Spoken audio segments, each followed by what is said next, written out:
day slate treated you well. I had to miss the day slate, unfortunately, because I had some things to take care of. And Rody, I guess it was probably maybe a good thing I skipped it. It sounds like people didn't have a great time playing it today. We haven't heard a good one yet. No, we haven't heard a good one yet. The day slate was a little rough. I had some good things going and just once again died. So that's what it is.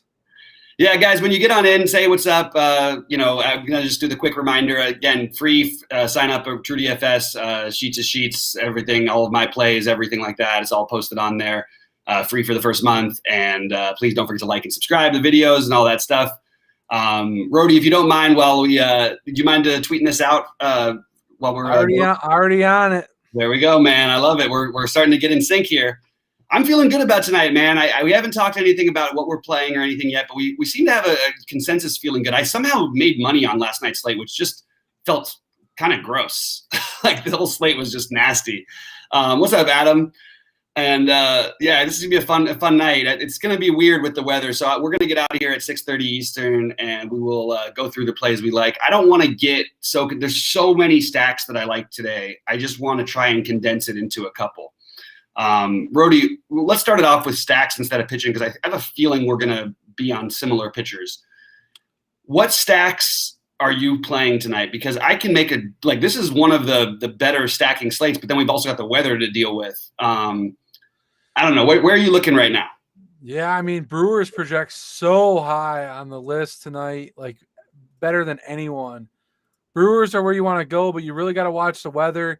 I think people will get off the Brewers a little bit too because of the weather. Roth does say that we might be able to get it all the way till the end of the game. So it might be a spot you want to MME in, throw at least some Brewers lineups in. I think people are going to get off that a little bit more. So that's a good spot. The Cardinals are projecting good against Crow again. That's a good spot. I know Dodgers are actually projecting still pretty good. We got the Rays that look good in a decent spot. Is there weather there? No, they're in a dome, right? Wait. No, the Rays are playing in Boston. Oh, Boston, yeah. Yeah. Yeah, that's going to clear out before. That's a good game to go. I think the Rays look good. I think you can get in on the Rays stacks. Reds are projecting okay. That Tigers-Baltimore game again, I like. Baltimore's been doing really good. I think point per dollar, they're the number one stack of the night. So get in on some Baltimore. I like Hayes, Sander. I mean, those guys are 2K in the outfield. I mean, they've been doing work, guys. Like they've been having some good showing there. And I don't think Skewball is that great. He's not projecting too awesome. But I mean, if you're playing GPPs, he's a pitcher flyer. I wouldn't mind chancing either. He's up there. You know, Skewball's decent projection. So you can take either side of it. I like those stacks and kind of that right there. Yeah, it makes a lot of sense to me. I personally, I'm very much going to play the Blue Jays now that we have an actual full game. And unusually good hitting weather in LA. I'm a guy who, by the way, I believe Bundy is better than what we've seen from him for the most part this season. He also is incredibly, he just blows up sometimes. I think he's given up 4 home runs in the first inning 4 times in his career or something like that. And then I just don't trust the Angels bullpen behind him. I love the Jays, so that's a big place I'm going. I also think it's kind of hard to get them in. And you got the cheap, Blue Jays guys and stuff, but we don't even have a lineup. I'm sorry, you got the cheap, the Orioles, like you're saying, but Corey Dickerson at 2.9, Lourdes Gurriel 3.4, assuming that they're in the lineup. Even all the way through to Teoscar. I think that you'll get ownership on Springer and Vlad, a little bit on Simeon maybe, but I don't think anybody else is getting owned. And I like Dickerson on both sides. He's minimum over on FanDuel. Yeah, Dickerson will get ownership on FanDuel at 2K, yeah. Yeah, but at 29 on DraftKings, because of the way it goes, because the way the outfield is just loaded, it's I think he gets completely overlooked over there, and he's 2.9. So I will absolutely take that shot. That Toronto is probably my favorite, but I love the Milwaukee. I'm a little worried about that game, and I also love Burns in that game, so it's a little bit tricky to figure out exactly how to do it. Whether we want to do it. And the weird part about the Milwaukee projecting so well is that they're going to be more owned than they're showing up right now. But I still they're showing up with no ownership basically. And I kind of see why it's hard to get these expensive pitchers and these expensive bats in. But I don't mind playing Tellez down at the bottom at batting 7th. You know what I mean, at 3.6. I really like the 1-3-5-7. That's my favorite way to stack that game, and I think you get really low ownership doing that. So that's one thing I'm considering on my DraftKings builds. I like the Dodgers, but I prefer just picking a couple lefty bats against. I mean, the thing is, like, it's another one of those spots. Like, it's not like Kyle Gibson's this horrible pitcher, but this is the Dodgers in great hitting conditions. He does struggle occasionally with lefties, and I like the Seager, Muncy, and even Pollock's that would be the righty I'd throw in for cheap on FanDuel, sort of to make a little 3-man stack. But then again, in St. Louis, you got the really cheap outfield in St. Louis that are going to be popular, but I like all of it. So those are the main things that I'm targeting in on. I obviously see the arguments for Detroit, Oakland, Milwaukee. Milwaukee I already mentioned, San Francisco. By the way, I wish this Philly lineup didn't suck so bad, because I would absolutely love to take some shots against David Price. And I'm a Dodger fan, but I love Real Muto. I think he's a terrific one-off. I've actually got him in my main build on FanDuel. And I'm considering him as on DraftKings, but the problem is I'm using Narvaez in my stacks over there, and they're similar priced. I actually like, 1v1, I prefer Real Muto, but if I'm going to keep my stack integrity, I want to play Narvaez. So that's where I'm sort of running into issues with playing him. But I really, really like this. I like the Toronto spot. I like the Milwaukee spot. Those are the teams I think have the power upside that I sort of am siding with the most. Good question popping in right off the bat from Brooklyn Juice. Do I like my boy Toussaint tonight? I think Toussaint is a high variance pitcher. And we all know that about him. Like, you can definitely see a range of outcomes, but I don't think we're doing this right if we're paying down for pitching, especially against the Reds, who don't strike out much. I think the top of the pitching is just much, much better than everything else. And we'll get into your guys in a minute, but I'll just say I'm playing basically just Burns, Manoah, Montas, and Gausman. Obviously, there's some concern about Burns. There's some concern about the game in Cleveland, but those are my favorite pitchers, assuming that all the games play. Those are the guys I'm going to end up playing. How about you? Yeah, I really like Montas tonight.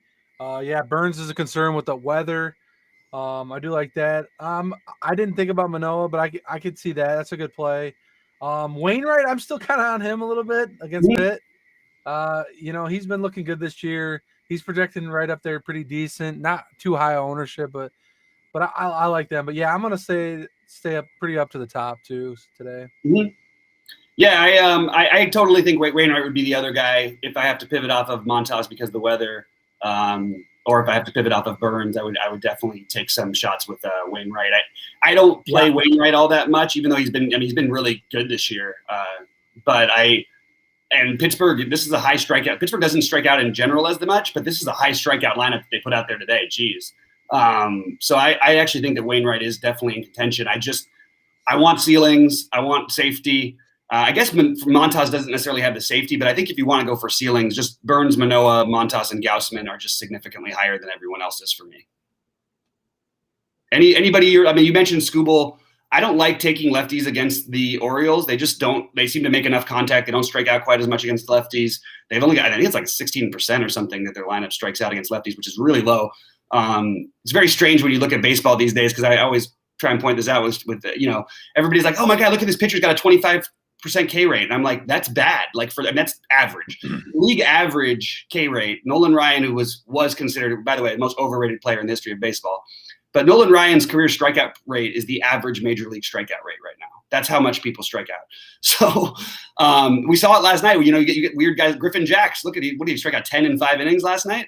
I was saying this guy's not as bad as everyone thinks. I still did play some White Sox. Unfortunately, I was on the right side of it. But anyway, Tyler Anderson would be another guy you can consider. I was just about to say him. We forgot about him.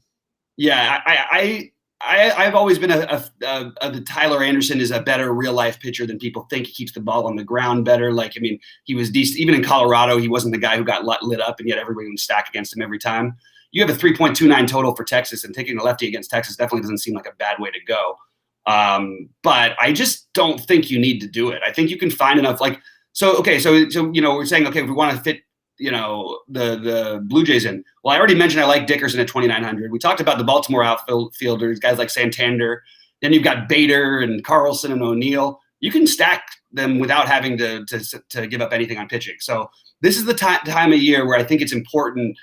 only to pay down for pitchers if you think there's upside. There's really no reason to. Like, I really don't see any reason. There's not that much different in these 2K hitters than the 5K hitters. The way it's going, even lineup spots. I mean, these guys are hitting at the top of the order. You know, you can always use a shortstop from if you're not playing Wainwright. I mean, I don't mind taking that Park, who's actually pretty good for Pittsburgh. I mean, even like at 2K at shortstop, there's just so much value that I really think you can play like basically any of these stacks and not have to compromise your pitching. Do you agree with that? Or for me, that's what happens every year in August, especially mid to late August. It really gets like, and then you get the September call-ups too, who occasionally are cheap. So after like the All-Star break, I just don't find the need to pay down for pitching hardly ever. The only reason to really do it is if you really believe in those pitchers, and it's so hard for me to see Tyler Anderson or what's his name winning the slate.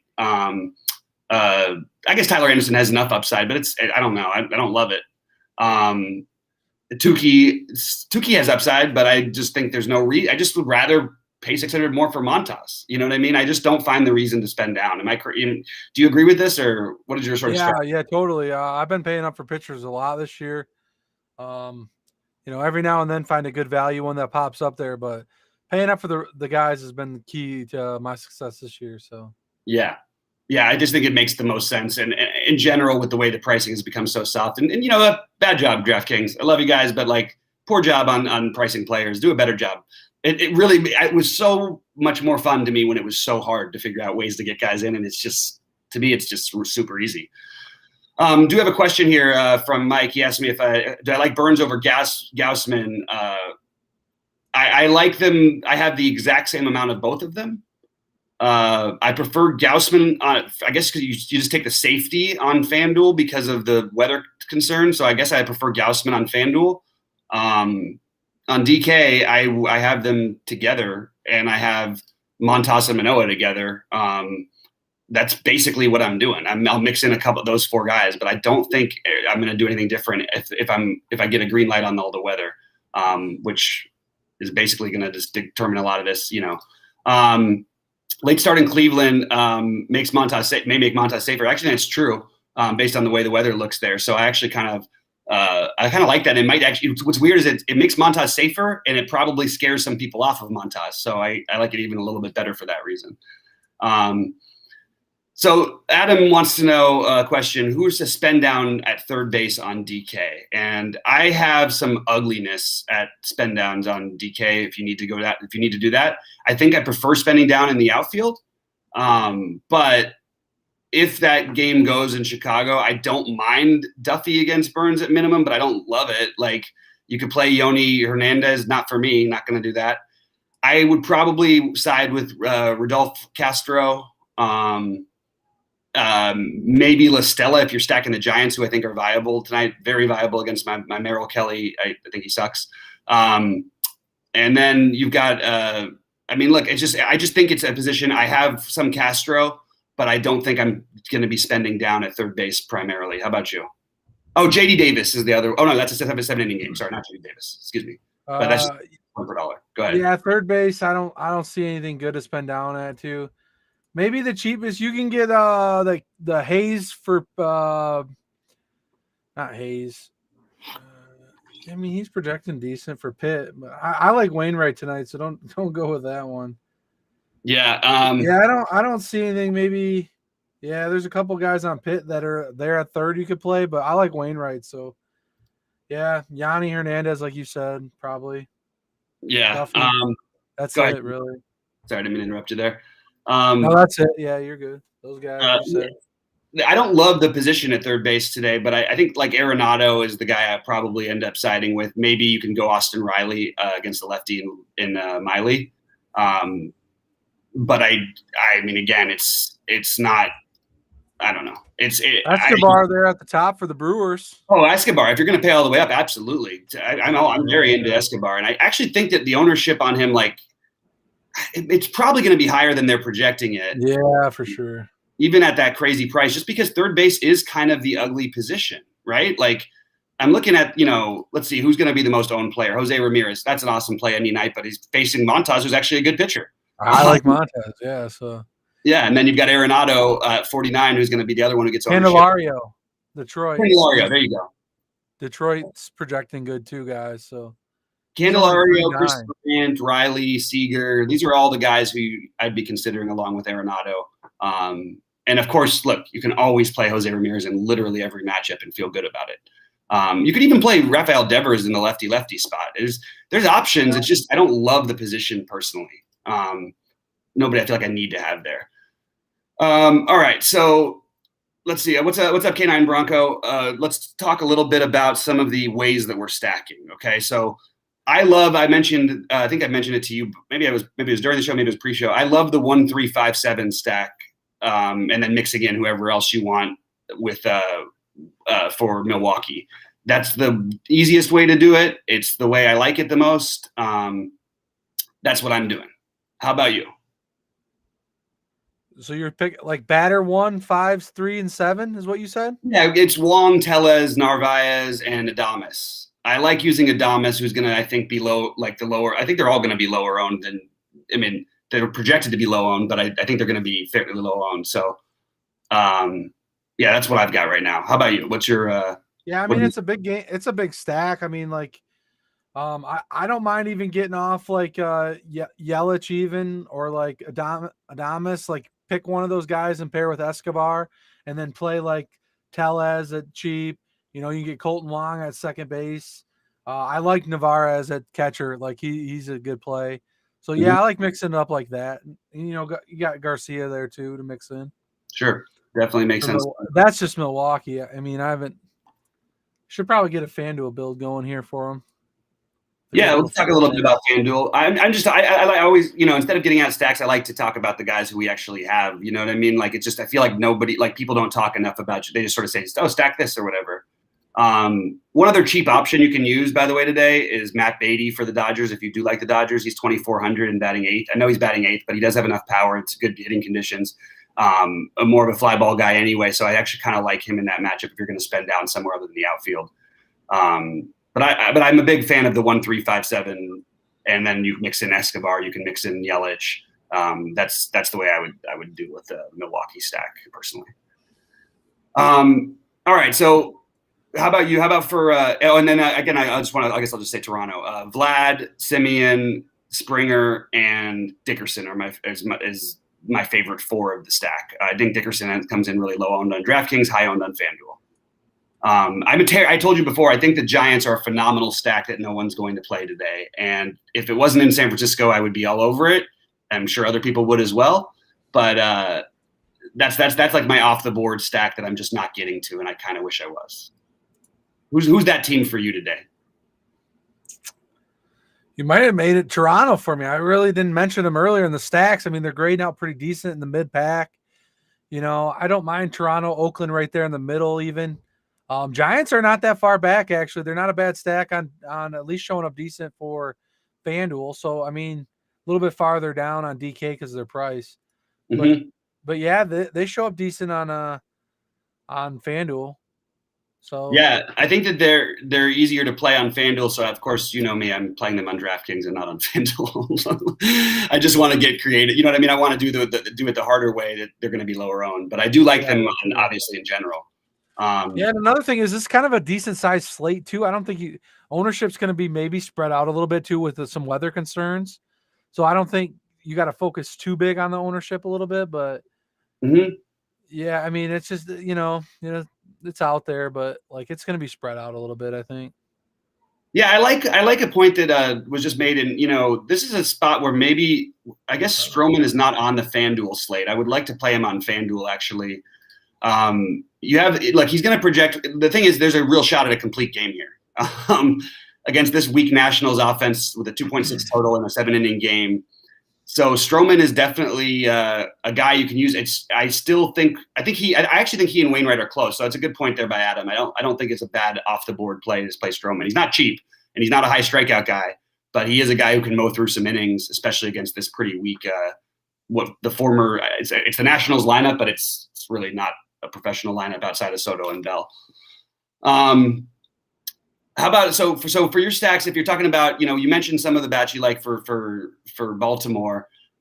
How about other than Candelario? This is the issue that always happens with Detroit for me. Is like other than Candelario, Scope, Grossman, you could play Haas. He's really expensive, 5,100. I prefer the other catchers a little cheaper. You could play Goodrum down at the bottom, who's going to be low owned. I think that's a really good play actually at shortstop at 3,200. Willie Castro is a better hitter than for a guy who's batting 8th for this team. He's just been he's productive, but he's not a big power guy. Who are you stacking for your stacks? What are some of the favorite players in the individual stacks?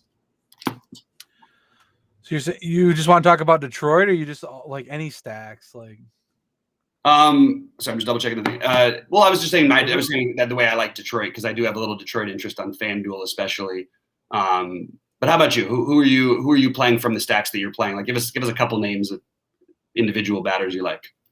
Edman's cheap on if you want to do a mini stack on St. Louis on DK. I like Edman. I got DeJong at shortstop to get a little different. Carlson over O'Neill. I know those guys project a little lower, but they're near. They're getting a little bit lower ownership too, because they're not the top guys of the stack, so you can go there. We talked about play Edman, by the way, which is I love that play because he's batting 8th tonight. Kind of weird. He gets a home run last night. Now you move him down to 8th. So he's at 2.9K on DK, guys. So it's not a bad little play. I don't know. Was second base kind of weak? I know third was a little different. Well, I like Wong a lot. I like Simeon, but outside of those two, I don't have anybody I feel like I need to play at second base. Yeah. So I'd say it's somewhat weak. Yeah, I think it's pretty weak. I don't mind giving Edman a shot. Nice. So yeah. I like that play. We didn't talk about Oakland, but you could get some Oakland guys in there. Jed Lowry, I know you don't like him, but he's there. No, he's fine. Just in general, you need to. For me, I always include Lowry if I'm going to have a full stack. I don't like doing an Oakland stack or something. He's 3.7. He's only 3.7 on DK. You can get him easy. Yeah, that's a pretty awesome. Also, Trey Turner's second base eligible on shortstop leading off, second base and shortstop eligible on DK. So you can play in both spots there if you want. He's expensive. He's expensive. I prefer Muncy personally. Take the lefty. Muncy. I love Trey Turner, by the way. Man, this guy is so fast. It's crazy. This Dodger team is going to be really, really tough to beat in the long run. But yeah, I think Muncy would be my favorite there. I do like Turner too, but I think Muncy. You could stack Muncy and Turner first, second. Yeah, that's true. I actually have one lineup like that. And you could still play Seager. So you could do a Muncy, Seager, Trey Turner build, which might get different because no one's playing all those guys. I like that. I can get on board with that. For sure. I'm gonna have to rebuild some things. Actually, one of those right now. Yeah, I like it. Once we get off, I gotta edit my lineups. I just gotta remind myself. And I did say I did my 5 plays today that I like for home runs. I'll just mention it. I love Tyler O'Neill, Corey Seager, Tellez, Guerrero, and Real Muto. I think are in awesome spots today. So, guys, any other questions? Drop them on in. Otherwise, we'll get out of here and check out the weather stuff. Yesterday I was pretty tilted about the weather because I had a good lineup going on FanDuel for a while, and if the White Sox actually did any hitting, I could have really regretted it because I didn't hear anybody. I looked at other sites too, and there was nothing mentioned about that game getting delayed like that. And Scherzer's a guy who, even if the game's delayed an hour, usually wants to come back. I don't know what they'll do with him now that he's in LA, but he's always been a guy. But it was, what was it, almost 3 hours or 2.5 hours or something like that. Anyway, that was a little tilting last night. But yeah, drop in any final questions, and Rody, finish it with any other thoughts you have on the slate of anything we maybe didn't touch on. It's going to be I think it's going to be an interesting night. Ownership's going to be spread out a little bit. There's a lot of good teams I mentioned. Stick to some of the good stacks. Don't get too crazy. I know you guys were looking for some 2K punts, but I think you can build some good lineups tonight. So just work on that. Watch the weather tonight. I know we had a bad weather night last night, so just stay in tune with all that. Yep, absolutely agree. All right, I'm just trying to get this thing built right. And so we're gonna have to watch out for weather. That's where we're at, basically. Otherwise, everything I've got a very, very clear thing. Let's see. Are you playing many lineups that don't have at least one of Gausman or Burns? How about you, Brody? Yeah, I'm not too priority on those two. So I'll have some different flyers. I'm playing a couple lineups in that $10 DK thing. I'm messing around with, just throwing some builds in, and then my big one's on FanDuel. So I might have Burns on FanDuel though. You think I need him? He's expensive. He's expensive. I like Gaussman. We just saw him put up a big number against these guys the other day. It's a really soft lineup. If you're trying to figure out something about Gaussman, he had a couple tough starts in a row, and hasn't thrown he was for a while just cruising around the 99-100 pitch range like every time, and has been in the 80s, but that's because of some struggles. He struggled with the Dodgers. He struggled with, oddly, Pittsburgh. Then struggled a little bit against Houston, but they did pull him a little sooner than I would have expected in all of those games.